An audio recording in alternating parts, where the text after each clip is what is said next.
Nossa discussão de hoje passa por um dos temas mais interessantes que a doutrina espírita possui, que é o porquê da dor. O sentido do sofrimento humano, a razão pela qual a dor alcança as criaturas. E o que é que nós observamos a partir daquilo que nós coletamos na doutrina espírita? A primeira informação preciosíssima que nós coletamos dentro da doutrina espírita é que a dor, ela não é um castigo. O processo da dor, o experimentar da dor, do sofrimento, da lágrima, das situações que a vida nos oferece, não são interpretados pela doutrina espírita como castigo de Deus. Não. Mas a obra básica fala várias vezes a palavra castigo, receberão de Deus o castigo. Como que não é o castigo? É verdade. A obra básica fala várias vezes que as pessoas que tropeçam com relação àquilo que seja o bem, recebem como consequência o castigo de Deus. Então Deus castiga? Não.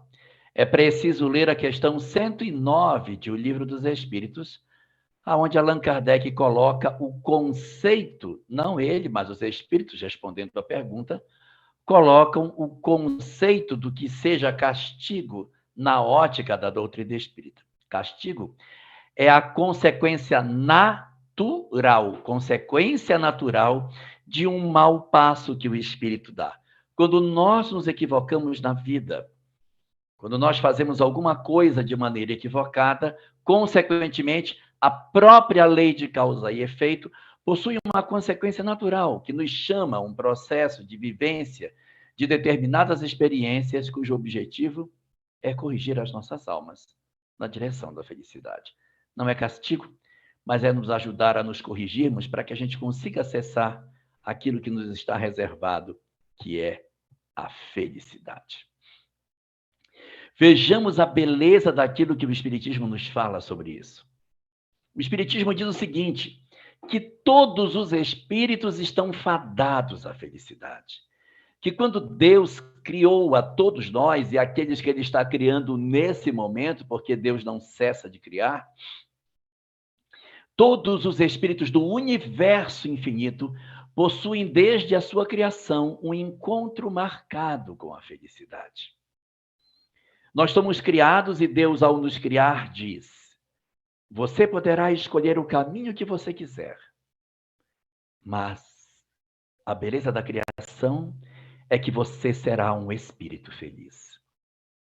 Não é lindo nós ouvirmos essa informação de que todos nós, todos sem exceção, estamos marcados para sermos espíritos felizes e resolvidos, ornados das mais belas virtudes, capazes de realizar obras extraordinárias no campo do conhecimento científico, do intelecto, como no campo do conhecimento moral, da vivência do amor, das expressões das virtudes que a criatura humana tanto persegue. Sim. Diz o Espiritismo que nós somos criados sem conhecimento das coisas, ignorantes de tudo e, ao mesmo tempo, sem condição de vivermos e experimentarmos situações complexas, porque somos criados simples e ignorando todas as coisas. Mas temos um encontro marcado com a felicidade no amanhã das nossas vidas.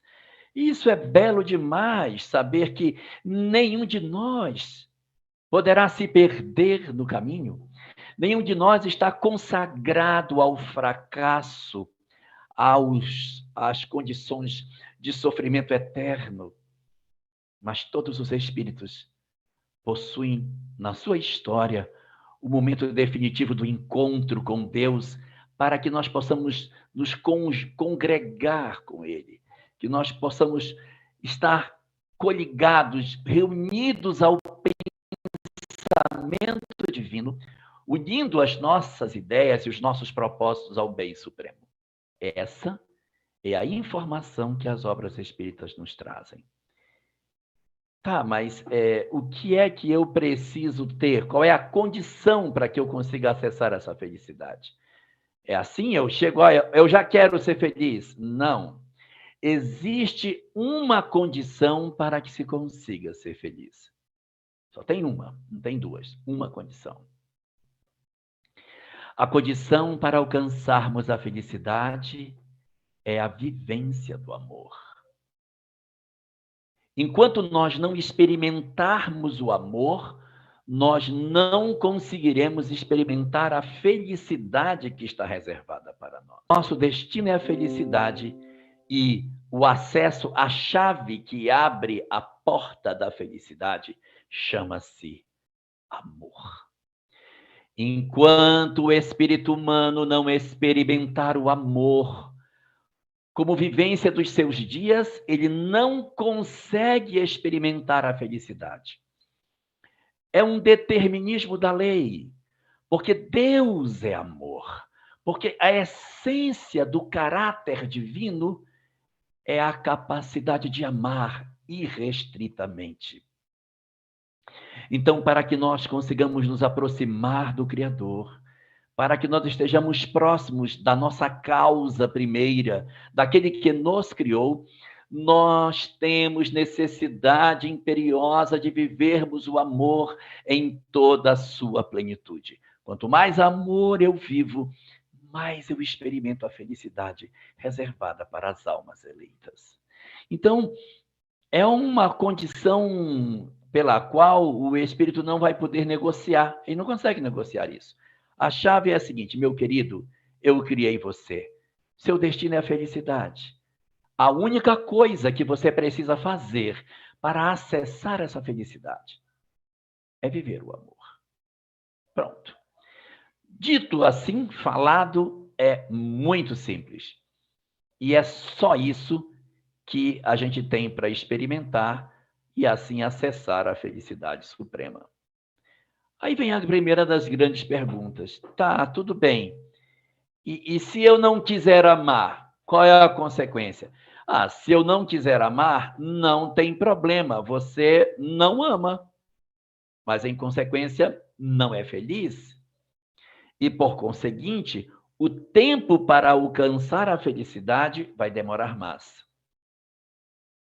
Quanto mais esforço eu faço para aproximar a minha vida do amor, mais rápido eu caminho, mais rápido eu consigo acessar as consequências felizes do amor e mais rápido eu me torno um espírito em condições de acessar a felicidade real. Puxa vida, por que ninguém me disse isso antes? Por que ninguém me disse que o acesso à felicidade era pelo amor, que eu já tinha resolvido isso há mais tempo? Não é verdade. Todos nós já fomos avisados que o amor é a solução. Qualquer religião do planeta, qualquer religião do planeta vai oferecer para nós essa informação de que o homem precisa amar seu semelhante, tem que amar a Deus, que a pessoa tem que viver o amor, que tem que se desprender das coisas materiais, que tem que buscar as coisas do espírito. Todas elas dizem isso. Essa informação vem sendo repetida há séculos, vem sendo repetida há milênios. As inúmeras religiões sobre a face do planeta vêm falando exatamente isso para nós, que o amor é a única condição para que nós consigamos ser felizes. E o Espiritismo vem reforçar isso, vem falar sobre essa questão dessa experiência para que a gente consiga alcançar essa plenitude espiritual.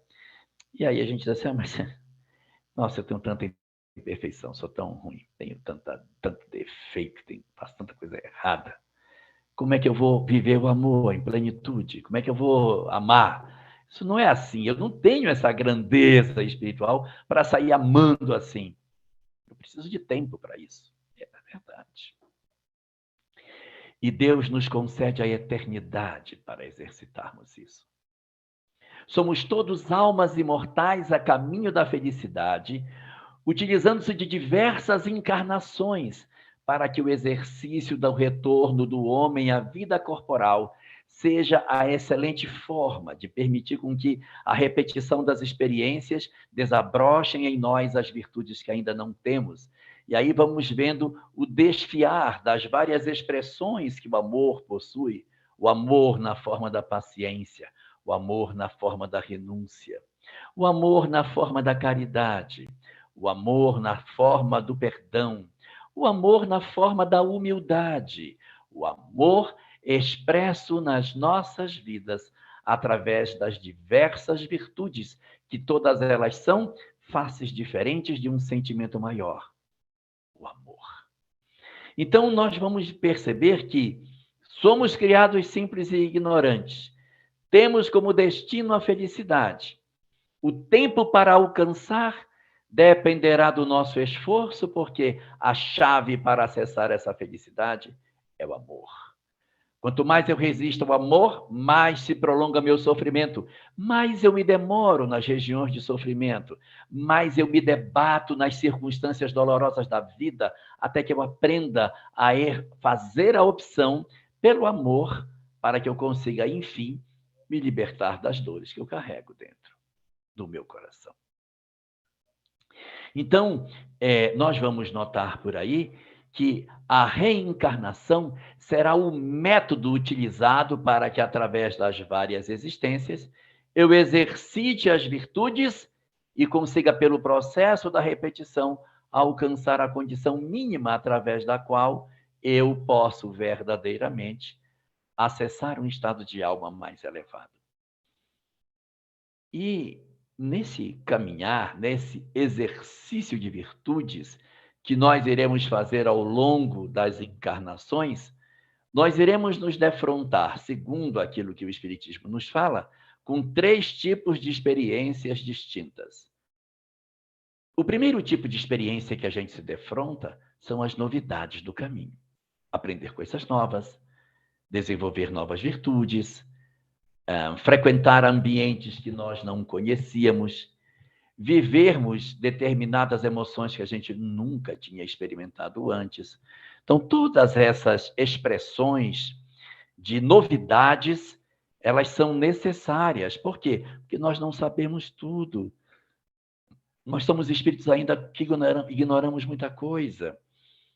A gente não sabe. Então, a gente precisa renascer várias vezes para que a gente aprenda. Aprenda música, aprenda dança, aprenda matemática, direito, filosofia, história, poesia. Aprendamos a conviver com as pessoas, aprendamos a ceder, a comandar, a obedecer, a nos reunirmos em grupo, a fazermos as renúncias que a vida nos pede, a exercitarmos valores do campo intelectual, mas valores do campo moral também, desenvolvendo em nós novos sentimentos, novas ideias. Todas as experiências que nos chegam, e que são experiências que não eram conhecidas por nós antes, mas elas estão vindo para alargar o meu conhecimento, abrindo novas perspectivas de saber. Damos o nome a esse tipo de experiência de prova. O que é uma prova? A prova é uma experiência nova para o espírito, cujo objetivo é ampliar o seu saber, oferecer novos desdobramentos do seu conhecimento, para que ele tenha novidades na sua compreensão da vida com aquilo de novo que ele vai experimentar. Vou dar um exemplo. Se é dito que um espírito, para alcançar a perfeição, precisa conhecer de tudo, ele não pode encarnar só como homem. Ele tem que ter encarnações como mulher. Porque só o mundo feminino dá a ele o entendimento do que é um parto, do que é a amamentação, do que é o amor maternal, muito mais estruturada e, portanto, com melhores condições de realizar determinadas tarefas. Portanto, existem experiências que o lado masculino vai oferecer ao homem, ao espírito, e existem experiências do lado feminino que o espírito precisa passar para que ele desenvolva todos os seus saberes. Então, todas as experiências que a gente passa, que são experiências relacionadas com o meu aprendizado, com o meu saber, coisas novas. Igual a gente vai para a aula e cada dia a professora vem e coloca uma coisa nova no quadro, a gente começa uma nova. Hoje, matéria nova. Vamos fazer matéria nova. Então, isso é prova. Prova é conhecer, experimentar coisas novas para que a gente aprenda. Prova. Segundo tipo de experiência que tem é a experiência que acontece quando a gente aprendeu aquilo que a prova nos ensinava. Eu recebi uma tarefa nova, que era aprender a tocar piano. Nunca toquei piano na vida. E nessa encarnação me foi dada a possibilidade de tocar piano. E aí eu estou aprendendo a tocar piano. Meu Deus, eu vou aprendendo, olha, eu estou aprendendo. E eu me torno um bom aluno de piano. Na outra encarnação de Bahia, eu gostei mais. E eu venho 3, 4, 10 encarnações, porque eu estou sempre aprendendo mais a minha técnica, até que chega um momento em que os espíritos dizem: você já aprendeu muita coisa. Está na hora de você ensinar. Então, quando eu venho para uma encarnação na Terra, em que uma determinada experiência que eu tenho já não é uma experiência nova, mas é uma experiência que eu venho para ensinar os outros, deixar um exemplo. Pode ser um ensinar no campo intelectual e pode ser um ensinar no campo moral, porque às vezes a gente vem ensinar coisas no campo físico.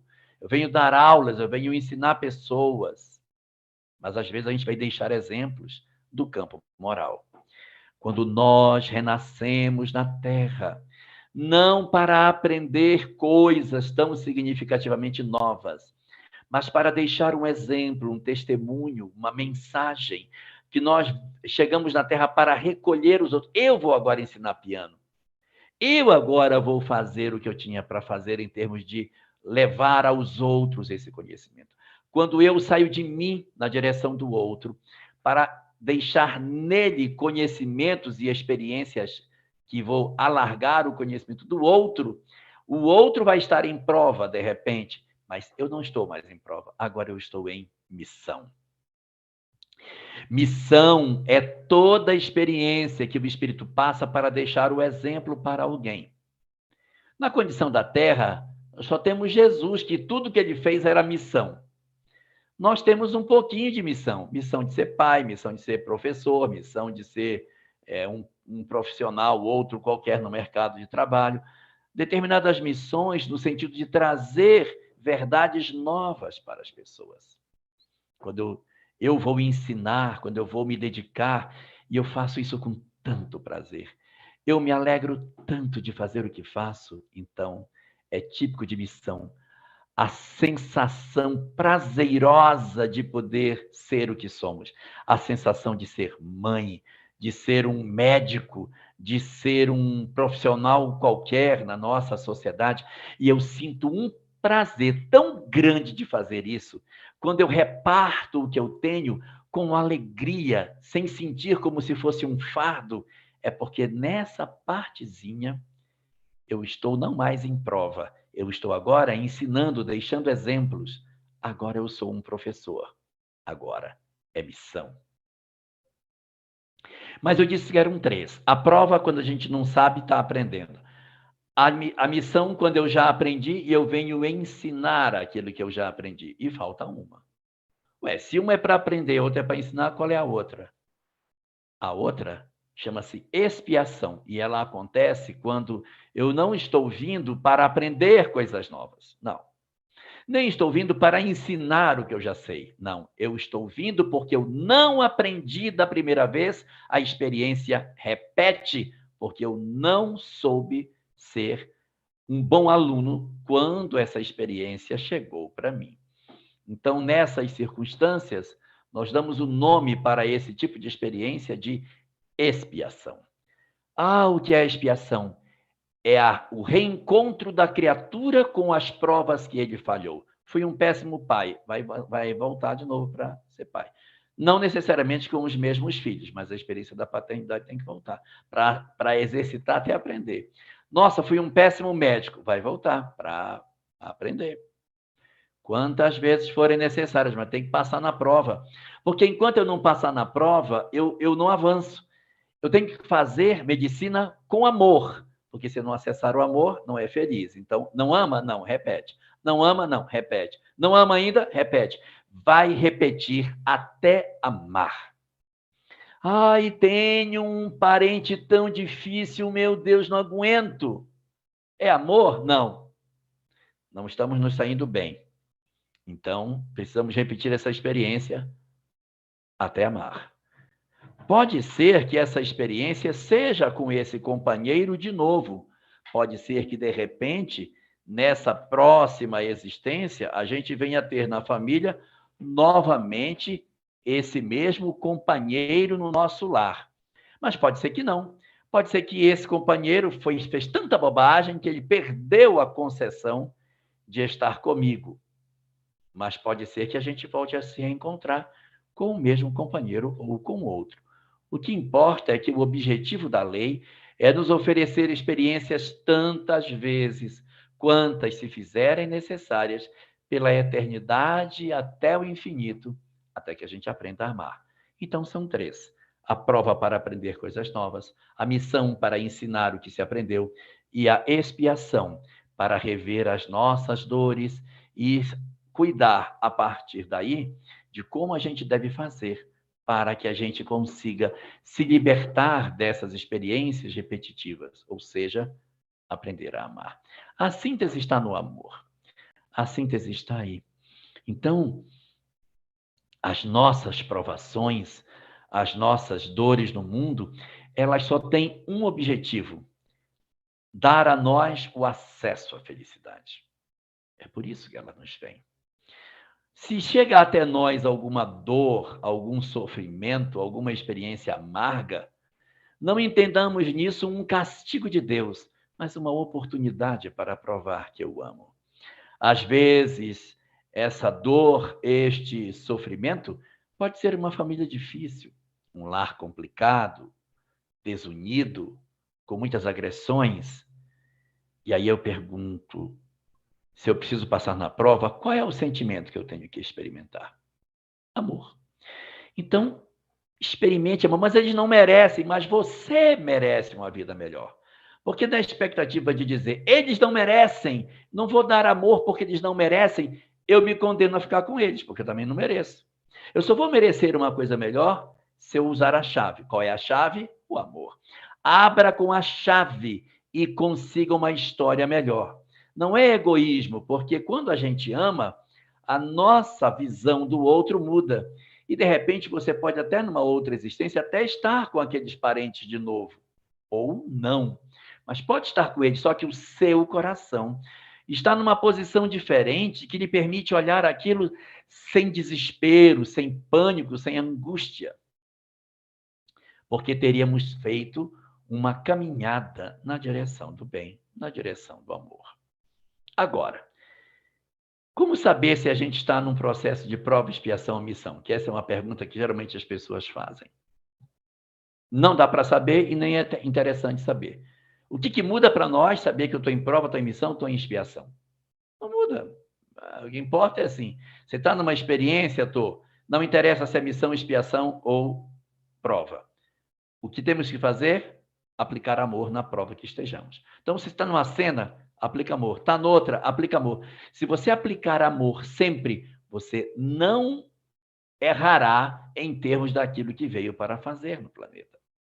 Agora, quando nós estamos vivendo todas essas experiências que a vida nos pede para viver, é possível tirar algumas pequeninas ideias do que talvez seja, embora não seja uma forma absoluta. Mas tipicamente é assim.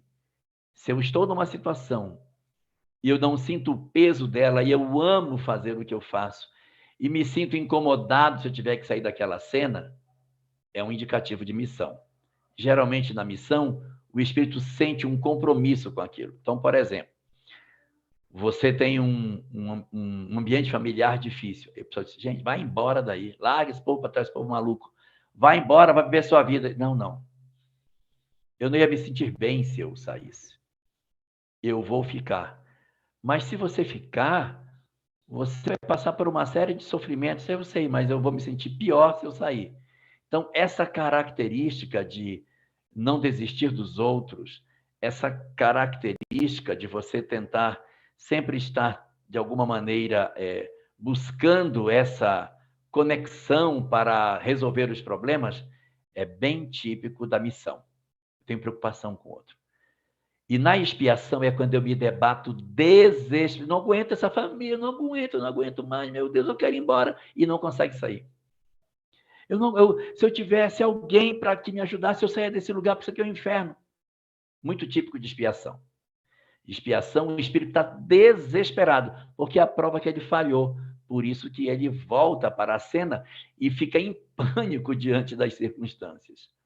É uma alma imatura, não querendo tomar o remédio que, no fundo, vai dar a ela a condição de saúde espiritual, que basta ela exercitar o amor para que as coisas se abrandem e ela consiga ter uma solução mais adequada. E a prova oscila entre as duas, porque a pessoa ainda pode ir para um lado ou ir para o outro, porque é uma novidade. Mas a missão, há um prazer em se fazer isso, e a expiação, tipicamente, o espírito se debate dentro da experiência, louco para sair dela. Por isso que elas se repetem, porque é uma alma uma alma rebelde, que não aceita o processo de desenvolvimento ao qual todos nós estamos inseridos. Mas veja como é bonito o mecanismo que Deus estabeleceu para que a gente consiga crescer. Ele nos oferece essas experiências porque são elas que vão despertar o amor em nós. E para que a gente não fique perdido com relação a isso, ele trouxe para a humanidade diversas religiões. Meu Deus, quantas? Centenas? Centenas, talvez até milhares de religiões no planeta. E essas religiões vêm por diversas estratégias diferentes falar coisas distintas, mas que convergem para o mesmo ponto. Vive o amor para ser feliz. Experimente o amor para alcançar a felicidade. Então, isso significa dizer que Deus se utilizou dessa ferramenta, ou seja, a fé, a religião, para que nós tivéssemos uma bússola na vida. Eu passo por uma situação tão difícil, meu Deus, é uma provação desgraçada a minha vida. Se não fosse a fé que eu tenho, olha como a fé é importante. A fé nos ajuda a termos mais resistência. Por quê? Porque da fé nós retiramos duas coisas muito importantes. Duas coisas decorrem da fé. Coisa número 1 que decorre da fé: a esperança. Porque a fé nos leva a uma sensação de que Deus está me protegendo. Eu estou passando por essa provação, mas Deus está vendo. Estou sofrendo, mas Deus tem uma razão para isso. Deus está vendo e eu estou orando a Deus, isso vai passar. Então, veja como a fé ela é muito importante para que a gente consiga agasalhar o fardo sobre as nossas costas. E as coisas estão difíceis, desespero, Deus está comigo. Então, a esperança é a primeira das consequências da fé. A capacidade de nós estarmos no mundo e dizermos: não estou só. Não estou só. E a segunda consequência interessante da fé é o equilíbrio. O equilíbrio da conduta. Por quê?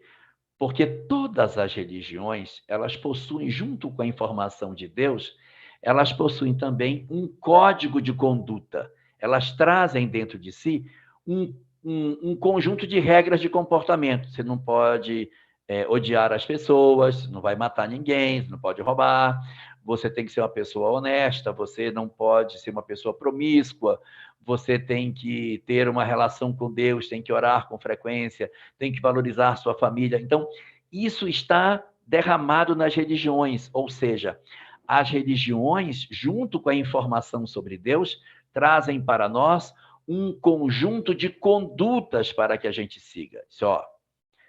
Você, para agradar a Deus, precisa fazer isso. E as pessoas, diante de determinadas circunstâncias, que vem o impulso de fazer o mal, diz assim: não vou fazer. Deus não vai se agradar disso. Se eu fizer isso, eu vou acabar criando para mim uma circunstância de sofrimento desnecessária. Então, eu não vou agredir fulano, porque eu sei que depois Deus pode ter uma consequência para mim. Então, eu não vou me desequilibrar. Eu vou manter a minha serenidade de espírito. Então, veja como a fé, além de oferecer a nós a esperança nos dias difíceis, pela convicção de que alguém cuida de nós, ele também nos dá o equilíbrio da conduta. Porque eu digo, não vou desagradar o meu Deus, porque o meu Deus cuida de mim. E para que ele continue feliz comigo e me cuidando, eu preciso agradá-lo também. E a maneira de agradar a Deus é fazendo uma caminhada de obediência a todas as suas ordenações, os seus mandamentos, as suas regras, as diretrizes que essa religião oferece. Então, olha como a fé é tão importante para que a gente consiga atravessar as nossas provações. Ela é muito importante. Mas o que foi que aconteceu com a humanidade nos últimos anos? Nós estamos assistindo na nossa humanidade um processo progressivo de desconstrução da fé. Pode observar como existe uma tentativa sistemática de negação das coisas espirituais. Vejam como as academias, os centros de estudo, são resistentes a todas as ideias que digam respeito ao espiritual. Faça uma pesquisa que comprove que existe vida após a morte, que você vai ver que a academia não vai se interessar pelo seu trabalho. Agora faça um que nega e veja quantas pessoas estarão interessadas no material que você vai produzir. Porque nos últimos 200 anos, a humanidade está vivendo um processo de perseguição sistemática à fé. No período anterior, o homem tinha muito mais relação com a fé, muito mais proximidade com a religião. Mas quando foi no século XIX, a ciência e a filosofia resolveram tirar a religião da nossa visão. Passaram a perseguir a religião, porque a religião realmente havia feito muita perversidade com cientistas e filósofos. Então, no século XIX, inverte-se o jogo e a ciência e a filosofia resolvem defenestrar completamente a religião do cenário das nossas vidas. Qual foi a consequência desse processo? O homem se convenceu de que ele poderia enfrentar a vida sem fé. Tiramos daí uma conclusão. Vamos nos afastar da religião. Dá uma olhadinha na sociedade de hoje como é. Observemos quantos jovens são arredios à ideia da fé. Quantas pessoas jovens possuem um certo distanciamento de tudo que é espiritual. Como há uma rejeição de tudo isso. Então, nós criamos uma sociedade que hoje é o resultado desse experimento para dizer que o homem pode ser feliz sem a fé. E está aí no que deu. A sociedade de hoje é o que acontece com uma sociedade quando a fé que ela possui fica aprisionada, sufocada, praticamente morta dentro do seu seio. Se isso acontece, geramos um grupo de pessoas que não tem certeza de que Deus cuida deles. Porque sem fé vai se perder duas coisas. Vai se perder o quê? Esperança, e vai se perder equilíbrio. A fé me dá esperança e me dá equilíbrio. Quando eu arranco a fé das pessoas, esperançadas, porque quando ela passa por uma prova, quem está cuidando dela? Ninguém. Quem está vendo o sofrimento dela? Ninguém. Existirá compensação para o sofrimento dela? Não. Ela vai só envelhecer, morrer e vai se acabar. Então veja como é desesperador, desesperançador, desgraçador imaginar a vida na qual você nas corpos, nas carnes, caminha na direção do sepulcro e vai desaparecer. Qual o sentido que a vida tem? Justifica-se, então, a multidão de depressivos, ansiosos, de criaturas que possuem os diversos transtornos do comportamento, porque a fé pequenina dentro dos nossos corações não está conseguindo fazer com que nós tenhamos a força necessária para afrontarmos as nossas provas e darmos boas soluções para elas. Nós entramos em pânico, nós fugimos, nós nos desesperamos, criamos uma série de estratégias de fuga das nossas dores. Todos esses fenômenos são resultantes do quê? Por quê? Porque Deus está distante das nossas vidas. Porque a fé se afastou dos nossos corações. Uma provação passada sem fé é a pior de todas as experiências que um espírito pode passar. Assim diz Joana de Ângeles. A pior de todas as experiências para o espírito humano é perder a fé e prosseguir vivendo. Meu Deus, o que é viver sem fé? Você não tem certeza de ninguém por você, você é só no mundo chovendo uma série de dramas e você não tem a consolação da fé para se agasalhar dentro dela e ter a certeza de que tudo vai passar, de que há um fim útil para todas essas coisas. E junto com a esperança, morre dentro de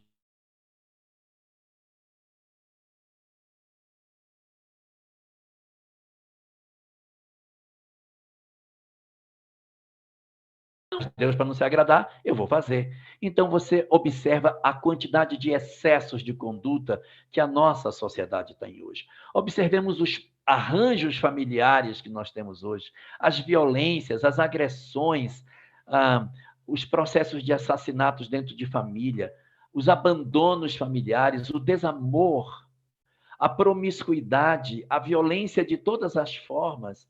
Isso vem de onde, pelo amor de Deus? Vem da compreensão de que não existe ninguém tomando conta de nós, então eu vou fazer o que eu quiser.